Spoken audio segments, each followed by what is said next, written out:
And we'll chant Om 3 times together.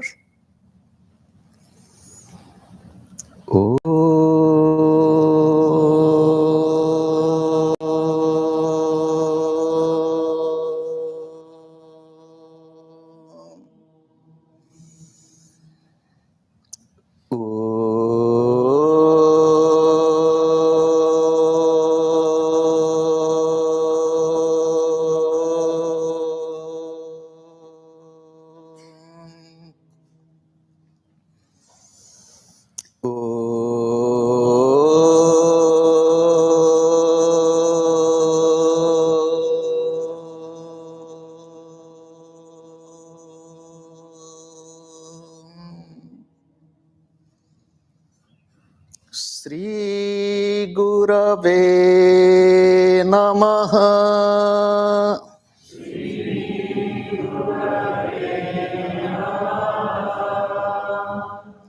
Shri Gurave Namaha.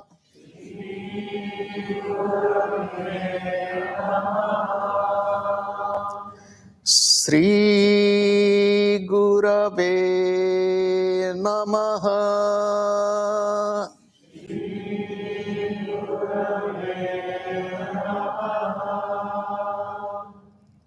I bow to God. I bow to all the divine incarnations. I bow to all the masters of all times and all places. I bow to my beloved Gurudev. I bow to all of you and the entire creation. Om. Amen.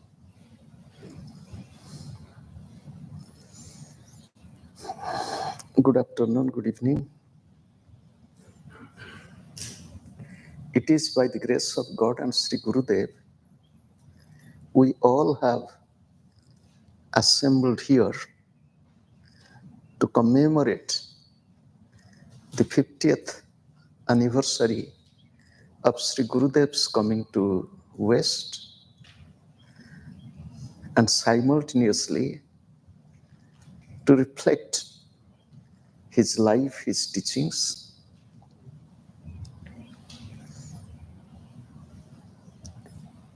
When Swami Vivekananda came to West, and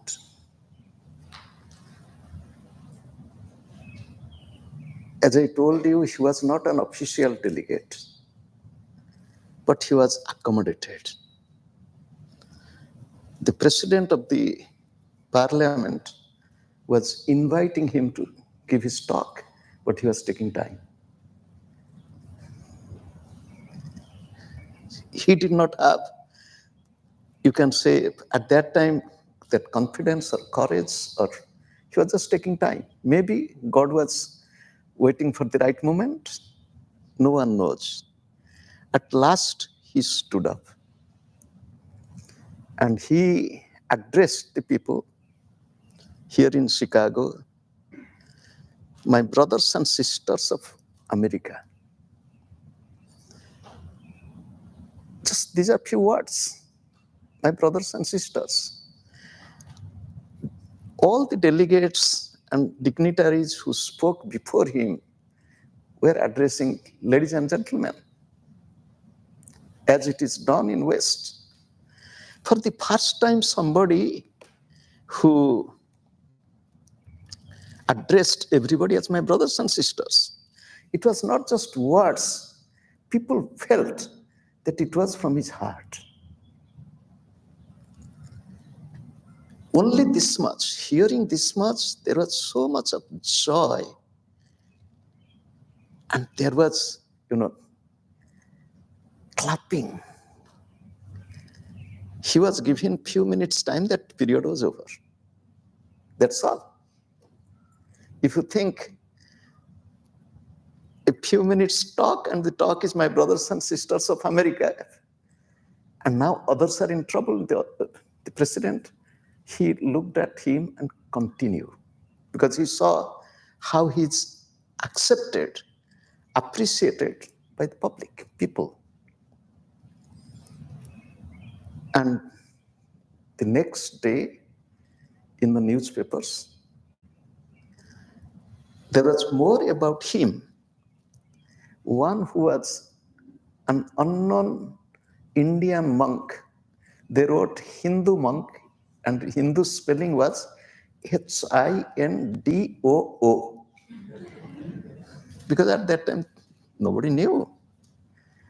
This Hindu monk of India and unknown monk of yesterday became one of the most known personality. Do you know what happened during those days? Those days, people in West had strange idea about India. They thought it is uncivilized, uncultured, and people, miserable people, and people knew about India during those days. Whatever, don't take it as a criticism, but it is fact. The Christian missionaries spoke about India. If you want to save the people of India, you should do this, you should do that, you should donate, and we should convert them, we should do this. That was the picture they created. They didn't know this country had such great spiritual treasure. Swami Vivekananda went back to India. Do you know, suppose one person who went and got so much of public acceptance, spoke about India's culture. Do you know what happened in India? Most of the press were speaking against him. You know this? When Swami Vivekananda went back, he started his journey from Colombo and entered India. And in Chennai, he gave a talk. Because you can find it in his complete works. There is a book, From Colombo to Almora. His talk is there. Very interesting talk. One should read. And he opened his mouth for the first time in India. He was hearing what was going on. Oh God. The criticism, he broke the Hindus' monastic law. He took food from the hand of non-Hindus. And so on, many things. I'm not telling you. I give this example. It was in 1893, 94. Gurudev came in 1974, nearly 80 years after. Can you imagine what happened to Gurudev when he went back to India? A group of Orthodox monks coming to Gurudev and asking him, you have gone to West. Where did you stay?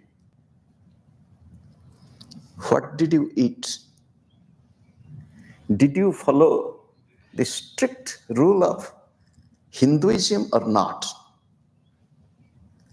Oh God.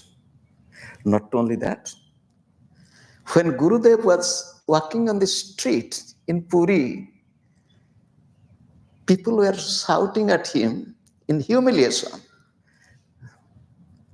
that he's the guru of Western people, not with dignity. That was the condition which Gurudev faced. When I think of Sri Gurudev and I think of Swami Vivekananda who came 80 years before him, thank God Paramahansa Yogananda lived here. He just went for some time and came back. And Gurudev became really a bridge coming to West, going back to India, facing them there and facing here. Both the places. When I came to Gurudev and started staying near him and knowing him little more, I found he was a spiritual teacher with his unique attitude. His teachings were universal. He taught from the Upanishad. He taught from the Bhagavad Gita. But simultaneously, he taught from the Bible. He taught from other holy books, from Torah, and so on. When I came to him, I did not know what Torah is. I didn't know. Because in India, the Bible was popular. People knew. When I was a little boy, you will be surprised to know missionaries were going from door to door to give Christian literature. And I remember it very clearly. The organization which was publishing these books, because the address was given, those who are from India, them might sound funny or anybody. India Every Home Crusade. The organization's name is, I'm telling in 1971, India Every Home Crusade. What does it mean? To target every home, every family, to bring into, you understand me? However, recently I was watching a video, not recently, last year or end of 2022, Gurudev's old parental home. It was there, it was not demolished at that time. Inside the parental home is an old, huge mansion. And on the wall, there is crucifix of Jesus. And it was from Gurudev's father's time. He was an Orthodox Hindu. He was a Kula Guru, dynastical guru in the locality, a Brahmin. But how he was, and during his time, Gurudev's childhood, when the missionaries were going, and most of the missionaries during those days were Europeans. It was during British rule.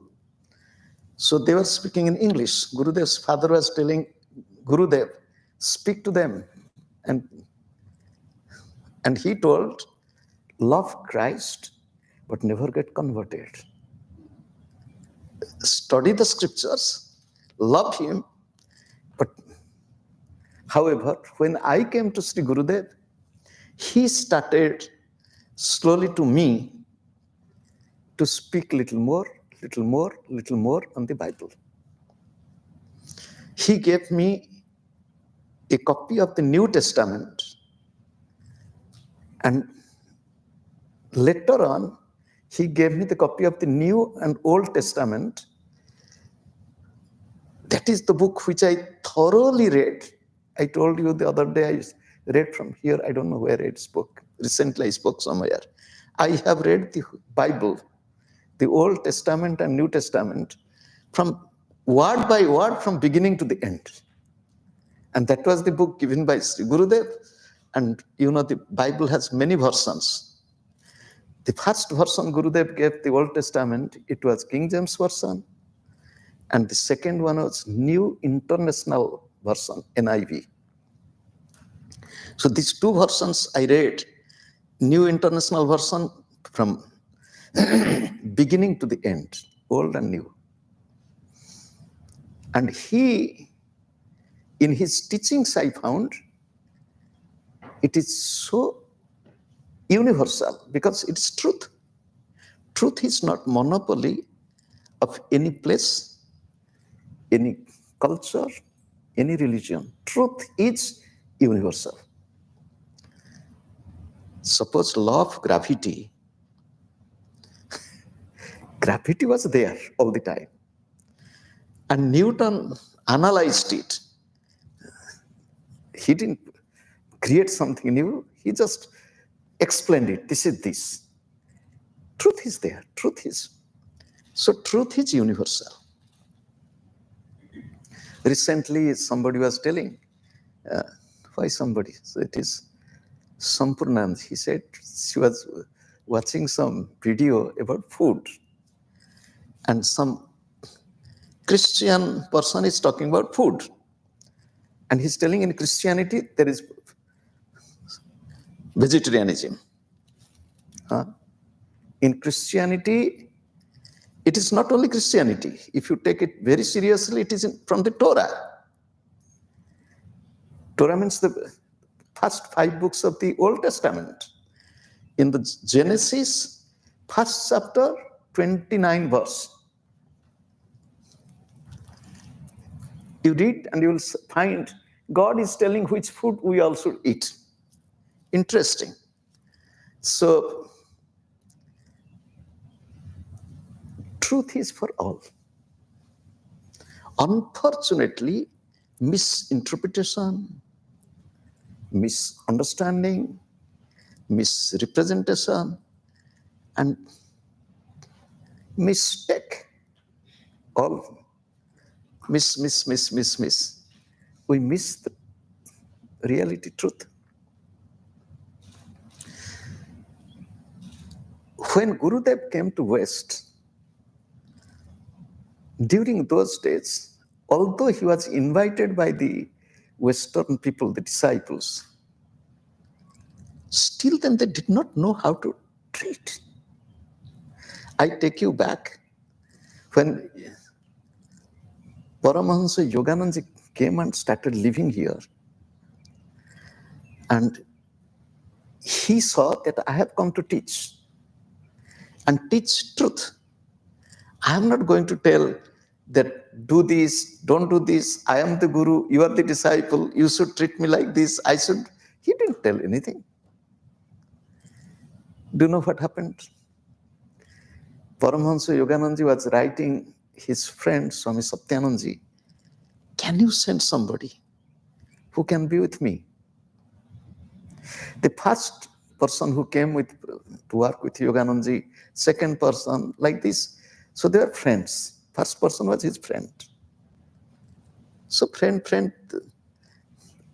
Next person who came, he was the student of Ranchi school and disciple of Satyanandaji. When he came, his name was Swami Premananda. He respected Yogananda as guru. First time the American devotees, they saw this Indian young man, also a monk, but he is treating Yogananda in a different way. Do you understand me? He's not sitting near him in the same chair. He's sitting a little below. He's bowing to him. This was completely new to the Western mind. And do you know, in Western mind, except God near anybody, you should not bend your head. It's human being, why to bow? I remember it was in 1994. I came to West in October. In middle of November, Gurudev left back to India and telling me, stay here. It was very painful for me. I came just to be with him. Now he's living in the middle, and then he did not allow me to come to the airport when he's leaving. It was more painful. Then I had an attorney, and he was Peter Baba of Holland. He went and pleaded near Gurudev that I can go to the airport because program was going on in Vienna. So we'll come back from the airport and we'll go to the program. There is enough time.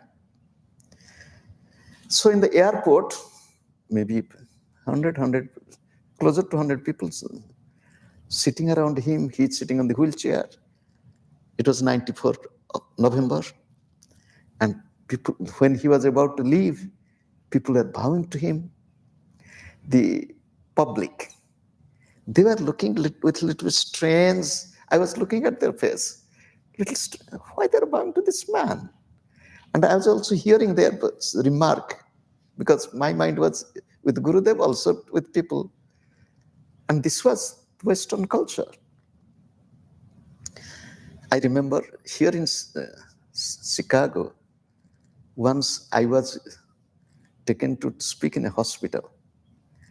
After we came back from the talk, I was standing outside, and then two young ladies came and asked me, why do these Indian people are bowing to you?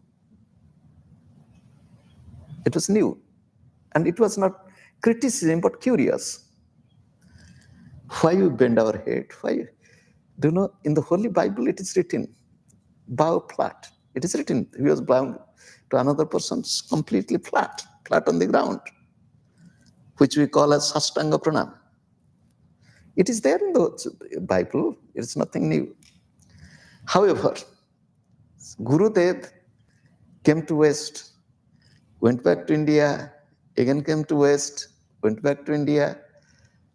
So he continued his journey. And do you know, in our practice, Gurudev addressed everybody as father. People called him Papa. He also called us father. And in the beginning, when I was coming to him and he was calling me Papa, and not only that, do you know what Gurudev did? In English, it is very easy. English is a very, how to say, very less. It was there in the beginning, your honor, your highness, all this, your excellency, all this they were using, but you is a very common you. If you study German, in German, do and see, two forms. In Indian language, three forms: younger, equal, and elder. To younger one way, equal another way, you. And elderly people, respectable another way. When I came to Gurudev, do you know what happened? He used with me. First I heard when he was talking to me, he started speaking up. In Hindi, up. Up means up, tum, tu. So three forms. Up with respect. I was shocked. He is my guru. I should tell him with respect you, and he's telling me with this, then what shall I use for him? Do you know what I did? Entire my life, I did not use the word you to him. I used either Baba or Gurudev. I never asked, how are you? I will ask, how is Baba or how is Gurudev? That's all. I never used the word you at all, because he used you with respect, and which you I will use to him. Gurudev and me, when we stayed together, it is not too long, but it was for a long period of time. Means from, if you think of 1980 till 2002, one will think it is a very long period of time. It is not really true. It was few days every year, sometimes few weeks, sometimes few months, but not really. Yes, 22 years, and sometimes he did not go back to India. Once he stayed in New York longer, he didn't come to India. So for 1.5 years, we didn't see him at all. And during those days, there was no communication like today. Telephone, video call, email, instant message, all this, nothing. So when I started living with him, I observed him. I observed a very, curious mind, young mind, and everything mind wants to justify. Why? Why? So he was very good in dealing with the ego of people, because he knew that real obstacle in spiritual life is one's own mind and ego. Own mind and ego, if they are dealt properly, then no problem. One can adjust with anything. And he was very good. And I will tell one incident. I have been trying. I didn't have less ego. I had the ego, yogi. Yogi should be cold, endure it. Disease, no medicine. Treat it yourself without medicine. That was my ego. One day Gurudev told, he said, there was a conference of sadhus. So it was in Ranchi and the winter time. So many sadhus were sitting on the stage. Because it was winter, most of the sadhus had their warm clothes. One sadhu came completely bare body.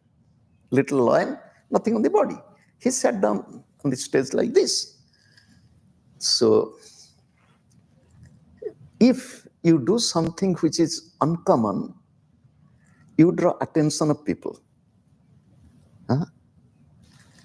If you come, everybody is putting on warm clothes, you sit with warm clothes.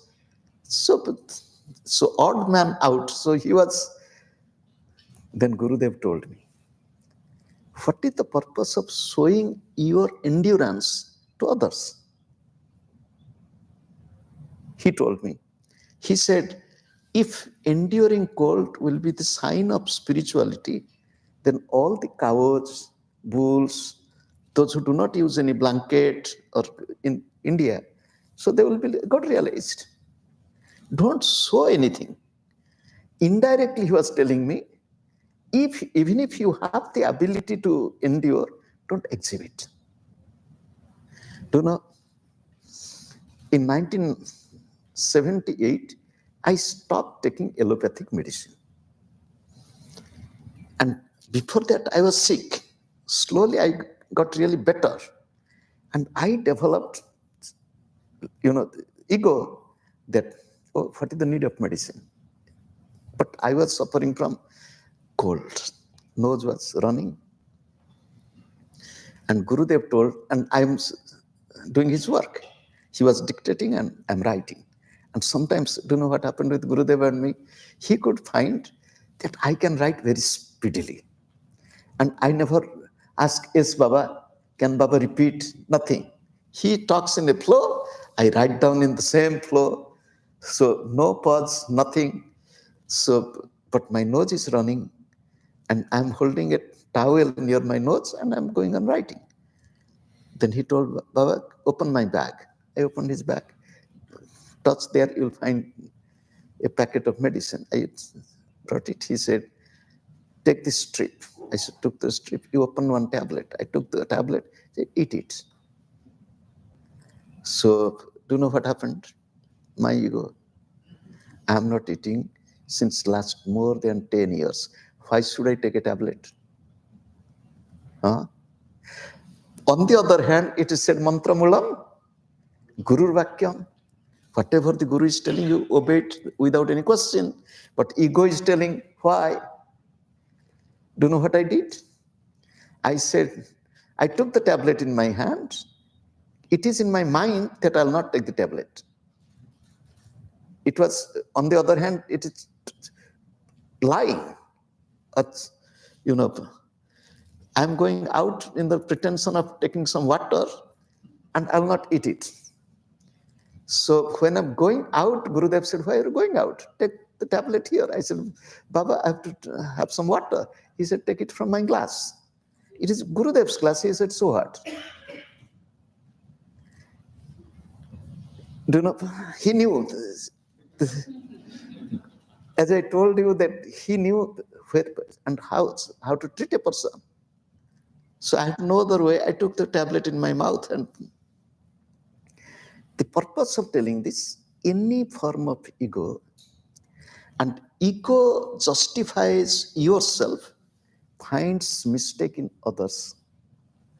Even the mind cannot hesitate to find mistake in the Guru. Gurudev was Vijaya Krishna. Vijaya Krishna's disciple's disciple, another person. He's no more. I have not seen him in my young age.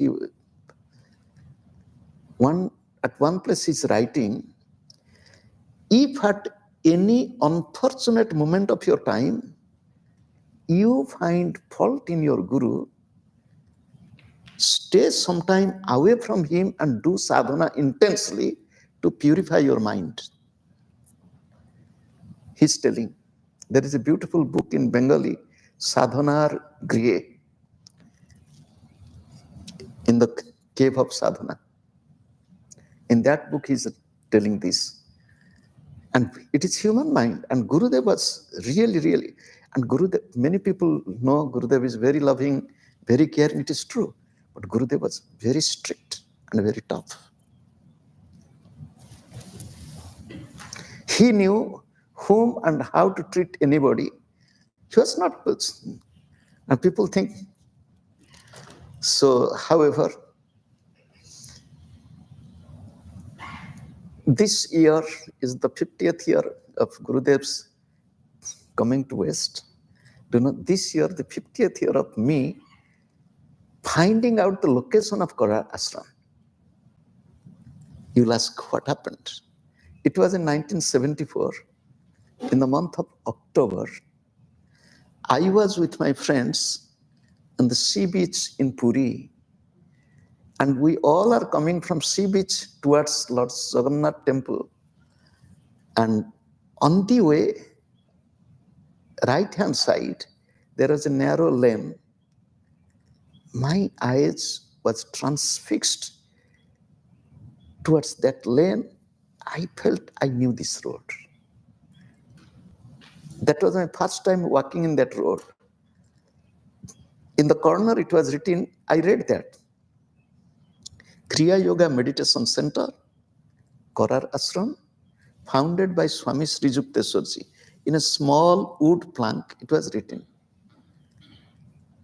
And I was standing there, I forgot that I have come with my friends. My friends have gone ahead. One friend came to me, why are you standing here? Come, what are you doing here? I became a little bit conscious. Then I followed them. Later on, when 74 I came to know about Gurudev. 74 I came to know about Kodar Ashram. But it was, teenage impression, not too strong. But later on, it showed me that how I was connected with. If I tell myself, before I met Gurudev, and before I knew about the lineage, I have a friend. In his room, I saw the picture of the lineage of masters. And he had the picture of, Lahidi Mahasaya, Babaji, Lahidi Mahasaya, Yukteswarji, Yogananda, and Gurudev, 5. So in his room, when I looked at the picture, he said, what are you looking at? I said, this picture. What do you think of it? I said, I know them. Who are they? He was asking me. I said, I don't know. But I know. They are all familiar to me. Then he said, you tell you don't know, then you tell you know, you tell familiar. I said, yes, the faces are familiar, but I don't know who they are. So, as I told you yesterday, in spiritual path, the relationship between the disciple and the Guru, and to me, it is my firm conviction, it it comes from, it is not just this life's relationship, it comes. So once we find the path, once we find a teacher, a guide, once we are a little bit convinced, we have to intensify our sadhana in such a way that, a thought, it was my young, youthful thought. If at all God will ask me, that was my thought. If at all God will ask me, my child, I gave you human birth. What did you do? I gave you birth in a good family. What did you do? I gave you opportunity to get good education. What did you do? I gave you a guru or a spiritual path. What did you do? If God asks this question, what shall I answer? So this thought was in my 20s, and it is always in my mind to not to tell I'm sorry. If suppose God would ask me, I will tell sorry, I could not use my time. I could not. No, sorry. Ask yourself, what are you doing? Are you really using your time and opportunity in the right manner, or you are forgetting? This is the beauty, especially in our practice, Kriya Yoga. It is not any criticism or comparison. Gurudev said, most of the practices are through the sense organs. Suppose you chanted little before, it is with the mouth, sing, chant, beautiful, there's nothing wrong. But it is the sense organ. You do puja, again with the sense organ. You go to a holy place, it is with the sense organ. Take a dip in a holy place.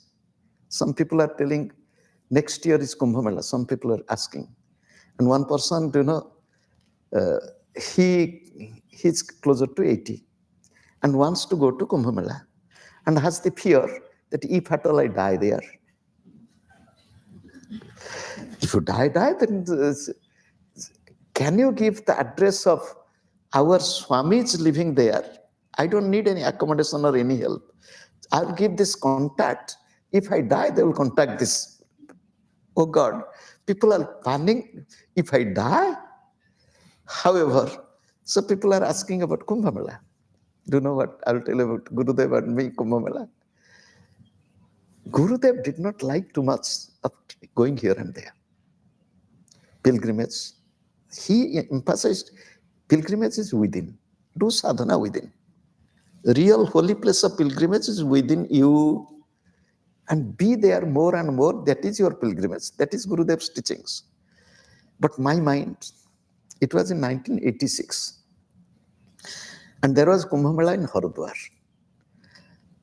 Normally, Gurudev goes back to Europe in end of March, beginning of April, Europe, then America. And what I did, I had the desire to go to Kumbh Mela.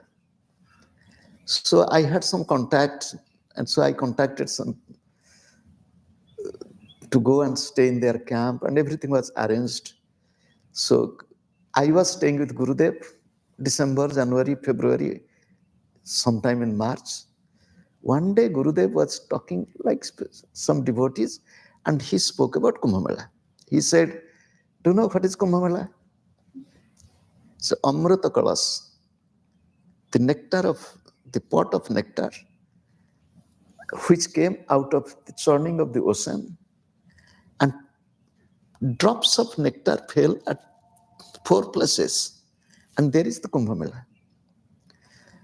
Kumbh Mela takes place in 4 places every 3 years interval.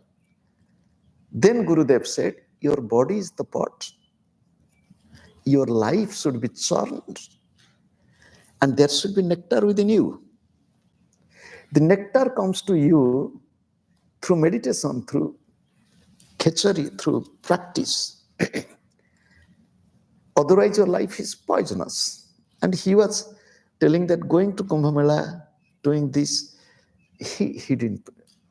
Then I thought, oh God, I have planned myself to go. He's telling, don't go.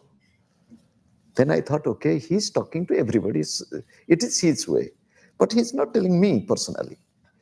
Do you know what happened? One day, Gurudev and me, and he said, dude, when you take deep in the Kumbh Haridwar, for some moment you will feel good.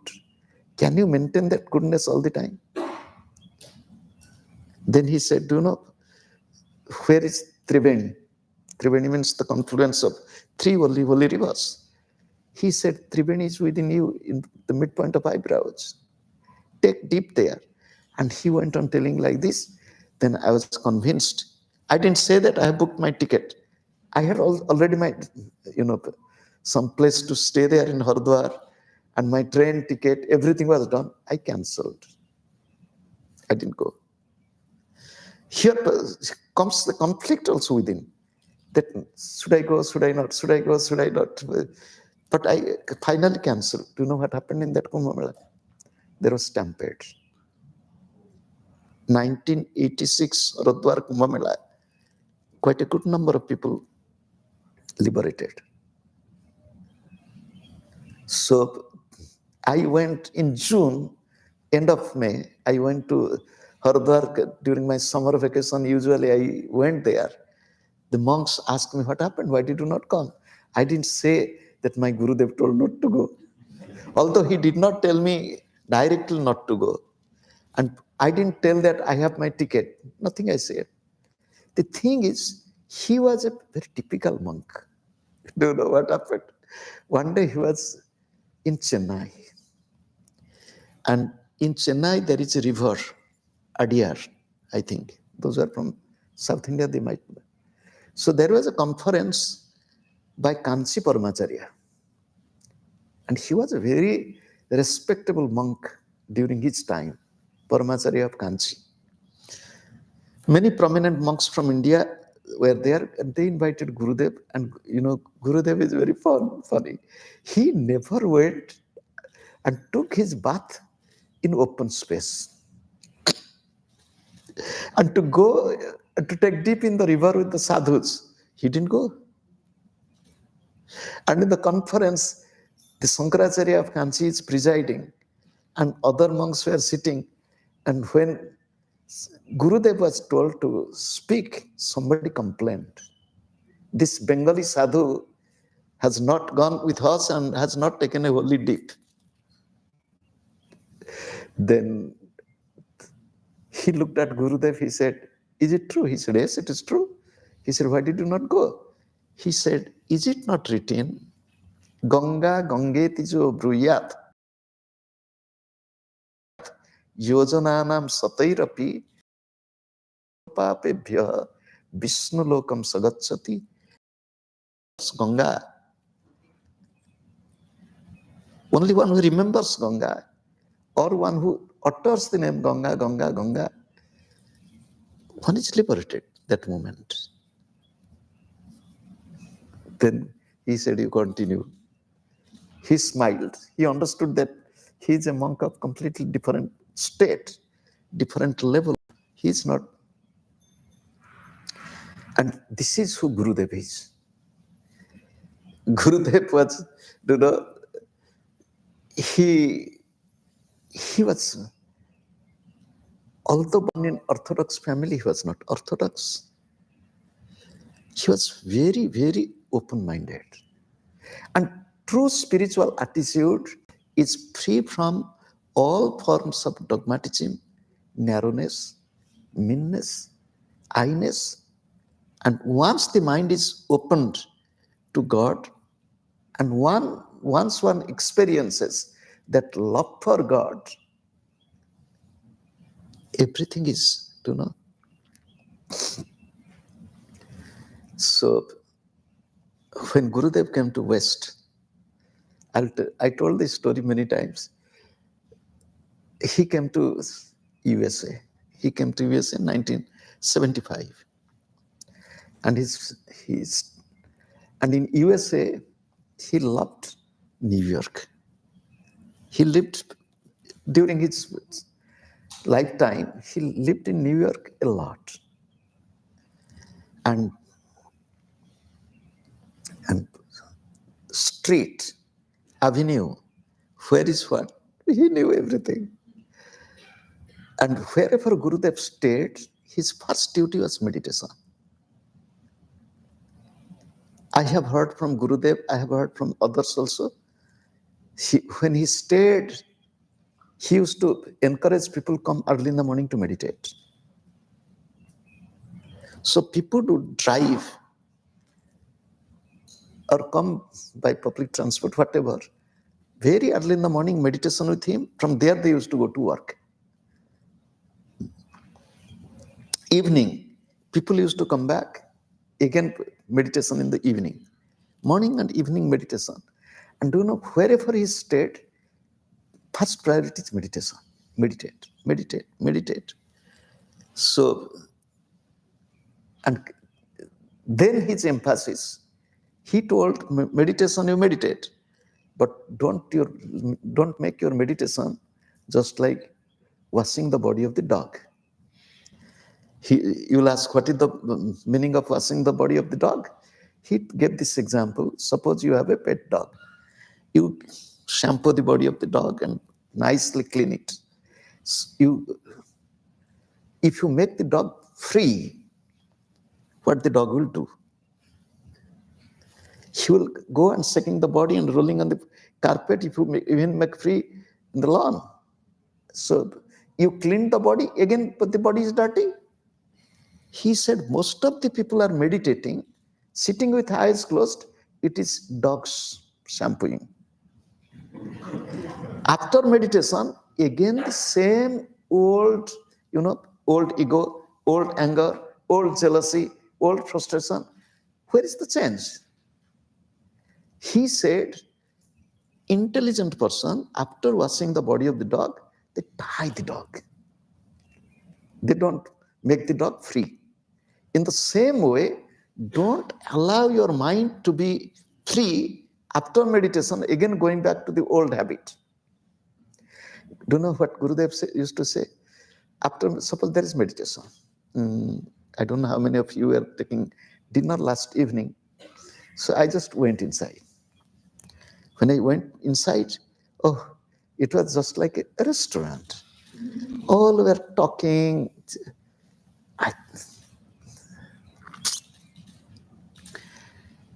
Do you know, if Gurudev would have been there, he would have used this. They're barking like dogs. How. He used to tell. After meditation, again talking, he used one English expression, admixture of opposite. What did he say? Admixture of opposite. Do you know, staying with Gurudev, I know his expression, his quote a lot out of memory also. Meditation is calmness, meditation is silence. Again, after that, he was gone talking. Where is Gurudev said, just like you take your motor car to gas station and fill your car with gas and you drive for many hours without thinking of gas.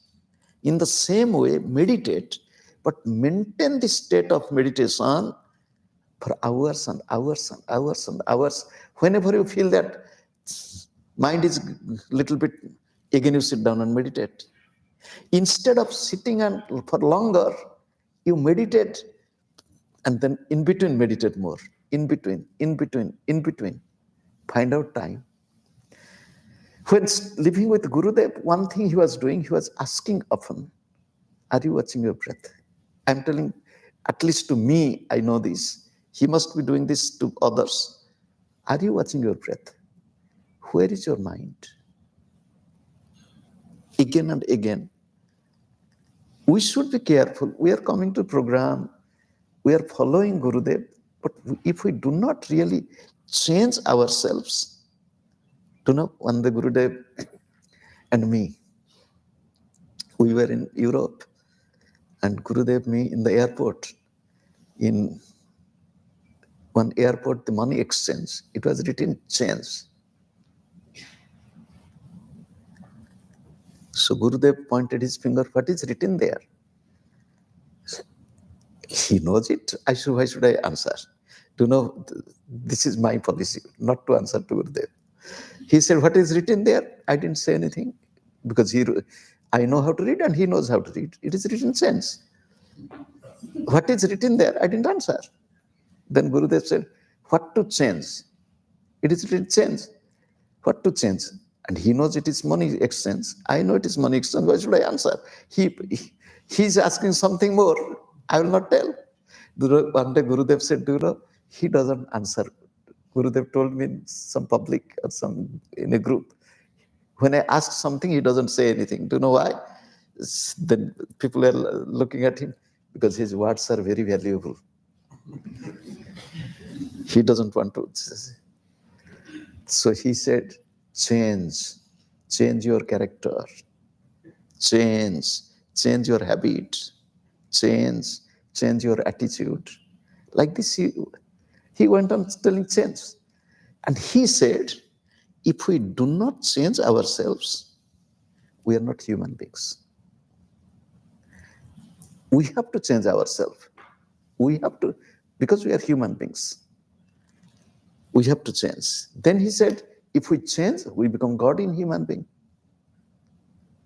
If you don't change, then you are dog in human being. G-O-D, D-O-G. Sometimes he used to play. G-O-D, D-O-G. What are you? He always played with words. So it is nice to remember him, to think of him, and his teachings. And his teachings are really, really very simple, but very, very practical. Because he lived like that. Gurudev told when he was young, in his teenage, when he came to his teenage guru, Sri Vijaya Krishna taught him the foundation of spiritual life. He said, remember, God is omnipresent. God is omnipresent. What does it mean? This is Gurudev used to say, I'm telling Gurudev's word. Where is God? Where he is not. He will tell it like this. Where is God? Where he is not. Where is he not? If God is everywhere, you are sitting where?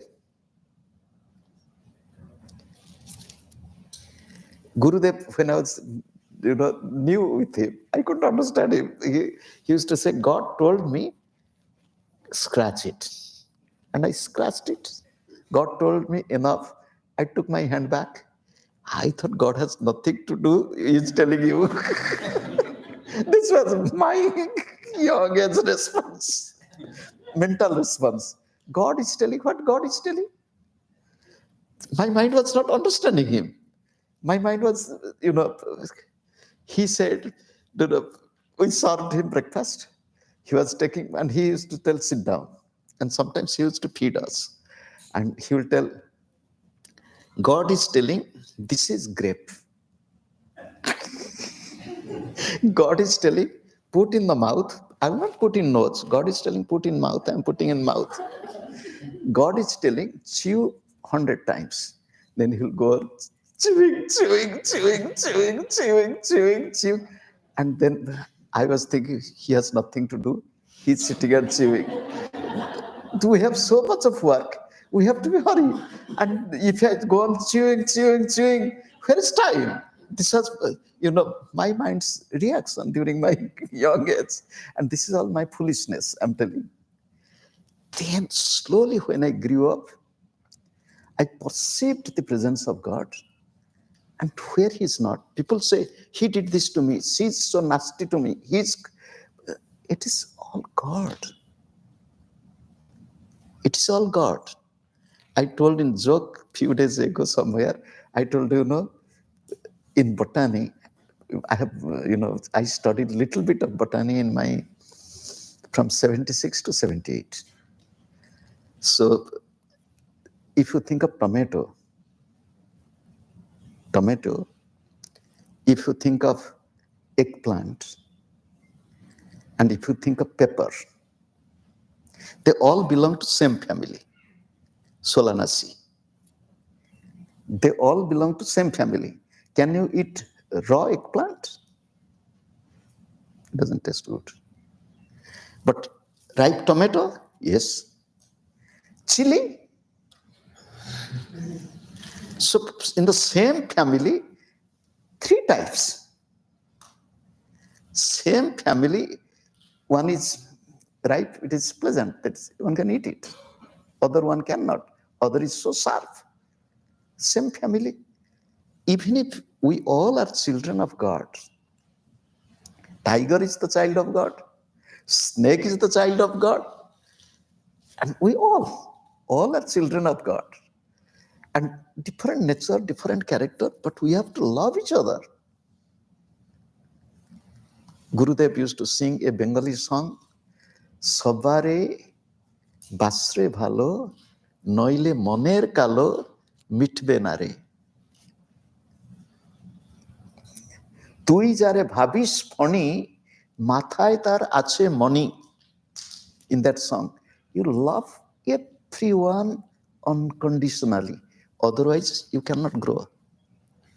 সবারে বাসরে ভালো, because of impurities in mind you cannot. It is your impurity.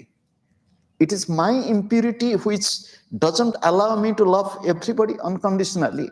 I have to purify myself, nobody else. Then in that song, another line, whom you consider it is a snake, you don't see, because in the traditional belief, the snake had some gem on the head. Whom you think that it is snake, it has some goodness in it. তুই যারে ভাবিস মনি, মাথার তার আছে মনি. So love all, love all, love all.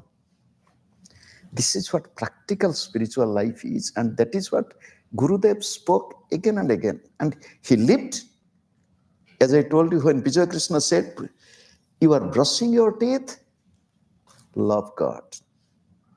Rinse your mouth, love God. It's all God. Gurudev said, Bhagavan diye Bhagavaner puja, Chandan Devakon Sthan, Bhagavan, God is worshipping God.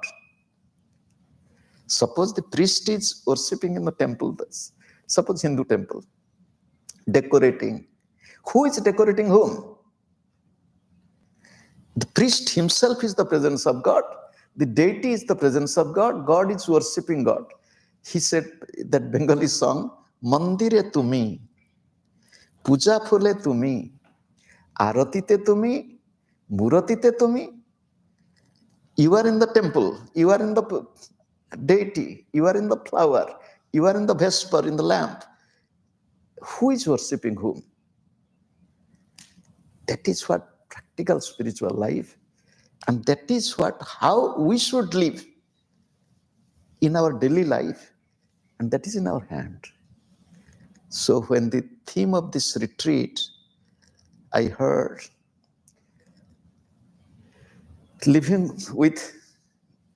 in the company of beloved Gurudev, to live with his teachings. And do you know, the Guru lives where? In the devotees, disciples. He doesn't live in his room. He doesn't eat the food you cook. He doesn't sit and talk to you. The Guru lives in the life of the disciple. Do you love the Guru? Do you love Gurudev? Then live with his teachings. Allow him to live within you. Let us close our eyes for a moment. With deep love, let us think of God and Sri Gurudev. Let us pray to God and Gurudev. O God, O Gurudev, I am your child. Out of ignorance and ego, I forgot you. I forget your presence often. Same dirty mind drags me back to all the impure games. Help me. I am now little awakened. I will be conscious, I will be careful, I will be strict to myself, not to allow my mind and ego to deviate me from my path. In every breath, I will love you. In every thought, I will remember you. In every word, I will worship you, I will pray you. Any word I speak to anybody, it is prayer to you. I'll practice it. Bless me. Let us chant Mahamrutyunjaya mantra 5 times. Om Trayambakam Yajamahe Sugandhim Pushtivardhanam Urvarukamiva Bandhanan Mrityormukhi Mamrutat. Om Trayambakam Yajamahe Sugandhim Pushtivardhanam Urvarukamiva Bandhanan Mrityormukhyamamrutat. Om Trayambakam Yajamahe Sugandhim Pushtivardhanam Urvarukamiva Bandhanan Mrityormukhyamamrutat. Om Trayambakam Yajamahe Sugandhim Pushtivardhanam Urvarukamiva Bandhanan Mrityormukhyamamrutat. Om Trayambakam Yajamahe Sugandhim Pushtivardhanam Urvarukamiva Bandhanan Mrityormukhyamamrutat. Om Sarve Bhavantu Sukhinah Sarve Santu Niramayah Sarve Bhadrani Pashyantu Ma Kaschit Dukkha Bhag Bhavet. Om Shanti Shanti Shanti. I bow to God. I bow to all the divine incarnations. I bow to my beloved Gurudev. I bow to all the masters of all times and all places. I bow to all of you and the entire creation. Let there be peace, progress, and prosperity everywhere. Om. Amen. Thank you all.